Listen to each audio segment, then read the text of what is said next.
रवां साल के लिए इकनॉमिक सर्वे जारी किया गया और कल बजट का ऐलान होगा। इकनॉमिक सर्वे के जो दादो शुमार हैं अभी तक तो मेरी अकल से काफ़ी बाला बाला है, मैं उनको पूरे तरीके से समझ नहीं पाया, क्योंकि ग्रोथ का एक ख़ास नंबर होता है जो इकनॉमिक सर्वे में जारी किया जाता है। 2.68% जीडीपी ग्रोथ दिखाई गई है। टारगेट 3.6 का था, तो टारगेट हमने कहा मिस कर दिया, 2.68 हासिल की है। लेकिन 2.68 का जो नंबर दिया गया है उसके अंदर मेजर जो बड़ी क्रॉप्स हैं, वीट है, आपकी शुगर केन है, कॉटन है, वो सारी फेल हो गई। हम क्रॉप सेक्टर में नीचे हैं, माइनस में ग्रोथ है। लेकिन हम किया है कि हमने लाइफ स्टॉक के अंदर गाय भैंसों और गधों की तादाद में इजाफा दिखा दिया। अब गधों की तादाद अगर तो ये गिन के हैं तो फिर तो ठीक है कि मुल्क में 1 लाख गधे बढ़ गए हैं और कितना 10 लाख के 20 लाख वो जो है गाय भैंसें बढ़ गई हैं। अगर उसके बगैर इन्होंने टेबल पर बैठ के नंबर गधों का डाला है तो फिर मेरे ख्याल में पूरी कौम को गधा बनाने की कोशिश है, जो नहीं करनी चाहिए। इसी तरीके से इंडस्ट्रियल सेक्टर में 4.77% ग्रोथ दिखाई गई है। अब लार्ज स्केल मैन्युफैक्चरिंग नेगेटिव में है पिछले कई सालों से, और लार्ज स्केल मैन्युफैक्चरिंग माइनस में होते हुए जो बिजली का है, वाटर का शोबा है और कंस्ट्रक्शन का शोबा है, उसके अंदर ग्रोथ दिखा दी है। अब उसको इन्होंने स्मॉल स्केल मैन्युफैक्चरिंग के लिए भी कोई सर्वे नहीं किया, और इस दूसरे एरिया के लिए भी नंबर की एस्टिमेशन इन्होंने किस तरीके से की है, क्वेश्चनेबल है। इसके ऊपर इनको मजीद सवाल जवाब करके लोगों को वजाहत करनी चाहिए। एटलीस्ट मैं एज ए जर्नलिस्ट मुतमईन नहीं हूँ जो इन्होंने अदादो शुमार जिसका ऐलान किया है कि ये किस बुनियाद के ऊपर इन्होंने जमा तफरीक की है। हमारी जीडीपी की जो एस्टिमेशन का प्रोसेस है काफ़ी फॉल्टी है। कुछ नंबर्स ऐसे हैं जो हम 1996 या 2006 के सर्वे हैं उसके ऊपर सिर्फ प्रोजेक्शंस लेते हैं। 2025 में बैठ के 2006 की जो एक सर्वे की हुई है उसके ऊपर प्रोजेक्शन लिए जा रहे हैं, तो ये दुरुस्त नहीं है तरीकाकार। इसको हमें बदलने की ज़रूरत है, हमें रियलिटी के करीब आना चाहिए। सबसे बड़ी जो अचीवमेंट जिसका ये क्रेडिट गवर्नमेंट क्लेम कर रही है वो ये है कि हमने महंगाई की शरह जो 40% खुद अपनी नालायकी से पीडीएम की हुकूमत ऊपर लेकर गई थी उसको हम कुछ 4.5% के करीब ले हैं।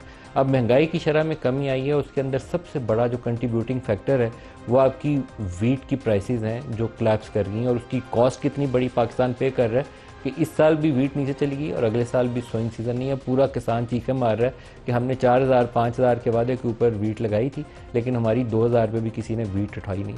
उससे आपकी इन्फ्लेशन गिर गई, और इंटरनेशनल जो फ्यूल ऑयल प्राइसेस हैं वो गिरी हुई हैं, उस वजह से आपकी इन्फ्लेशन गिर गई है। तो आपकी पॉलिसी का उसमें कंट्रीब्यूशन कितनी है ये भी अभी एक समझने की ज़रूरत है। आगे चलेंगे प्रोग्राम में तो अपने मेहमानों से पूछेंगे।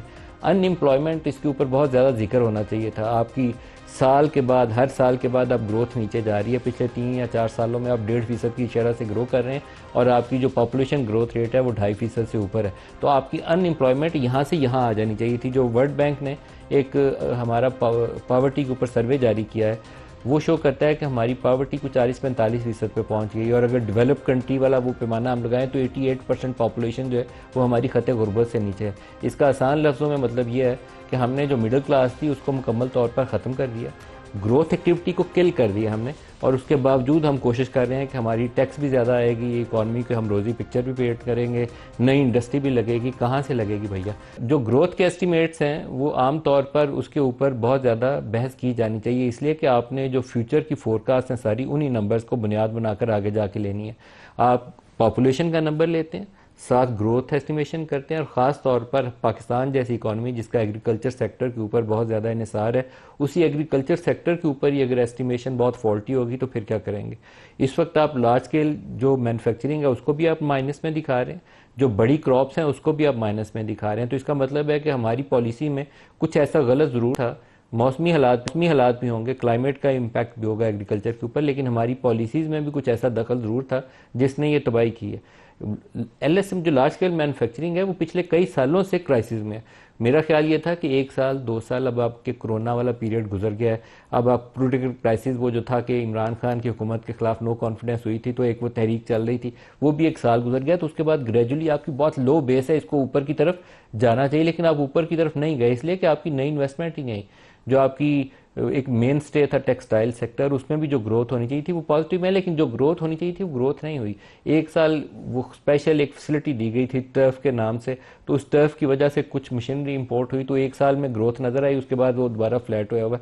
तो कहीं पे ऐसी फंडामेंटली हमारी पॉलिसीज़ के अंदर वो खला और खामी मौजूद है जिसकी वजह से हम जो ग्रोथ लेना चाह रहे हैं वो ग्रोथ ले नहीं पाए हैं। हमारे जो रिमिटेंसेस का नंबर है वो बहुत अच्छा है, वो इस साल का $38 बिलियन की एस्टिमेट की गई है कि इस साल होगी, और 7 लाख से ज़्यादा पाकिस्तानी पाकिस्तान से बाहर रोज़गार कमाने गए हैं। जो उनकी कंट्रीब्यूशन है वो पाकिस्तान की इस वक्त लाइफ लाइन है। अगर ये आपके नंबर 8 अरब डॉलर जो इजाफी आपकी रिमिटेंसेस की मद में आए हैं, ये ना आए होते तो इस 10 अरब डॉलर को बारो करने के लिए हम दुनिया सारी के आगे इस वक्त बकारी बने होते। तो ये एक सिचुएशन है। एक्सपोर्ट में बहुत ज़्यादा कोई रोज़ी पिक्चर नहीं है जो दुनिया को सक्सेस स्टोरी के तौर पर पेश की जा सके। वो हम 28-30 अरब डॉलर की रेंज में फंसे हुए हैं, अभी भी फंसे हुए हैं। ना कुछ नई इंडस्ट्री लगाएंगे, ना नई इन्वेस्टमेंट आएगी, ना आपके एक्सपोर्टेबल सरप्लसेस बनेंगे, तो ना आप दुनिया के सामने वो चीज़ें बेच सकेंगे।